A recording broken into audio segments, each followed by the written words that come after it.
کمبل ان کے پاس ہیں، کمبل ان کو دیا جاتا ہے. رضائی کی جیل کے SOPs میں نہیں ہے کہ رضائی دی جائے. صرف اس کا مسئلہ یہ ہے کہ وہ جو جنگلے کے اوپر یہ پلاسٹک کی شیٹ ڈالتے ہیں تو وہ کہہ رہے تھے کیونکہ گیپ اوپر نیچے ہوتا ہے تو اس کے اندر سے ہوا زیادہ آتی ہے. تو ہم ان کے لیے اب کپڑے اور آئے ہیں. اب بیگ پڑا ہوا ہے.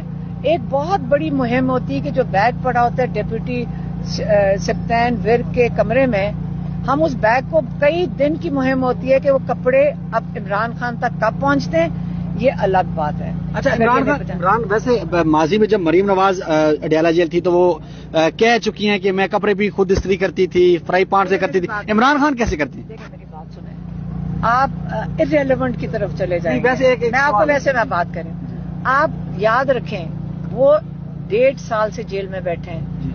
وہ مریم نواز کے پاس بہت بڑا کمرہ تھا، اٹیچ باتھ روم، ٹائلیں لگا ہوا، پورا کچن پورا چلتا ہوا، پورا اتنا بڑا صحن. یاد رکھیں عمران خان ایک چکی کے کمرے میں ہے اور چھوٹے سے کمرے میں ہے اور آئسولیشن میں ہے. اس جیل میں 12 گھنٹے آپ اندر بند ہوتے ہیں، 12 گھنٹے آپ باہر ہوتے ہیں. ہم روز جیل میں جاتے ہیں، آپ یہاں کے دیکھیں لوگ اکٹھے باہر بیٹھے ہوتے ہیں، پھر رہے ہوتے ہیں. پوری جیل میں لوگ کھلے پھر رہے ہوتے ہیں. عمران خان آئسولیشن میں اندر ایک علاقے میں بند ہے جہاں پہ کہتے ہیں سیکیورٹی کی وجہ سے اگر ہم کورٹ میں نہ جائیں تو عمران خان کی کسی سے کوئی ملاقات کی اجازت نہیں ہے. آپ یاد رکھیں 1.5 سال ہو گیا. آپ عمران خان کی ہمت اور ان کا جو جذبہ ہے وہ سب کے لیے انسپریشن ہے. آپ ان کو دیکھا کریں، وہ ہنستے ہوئے آتے ہیں.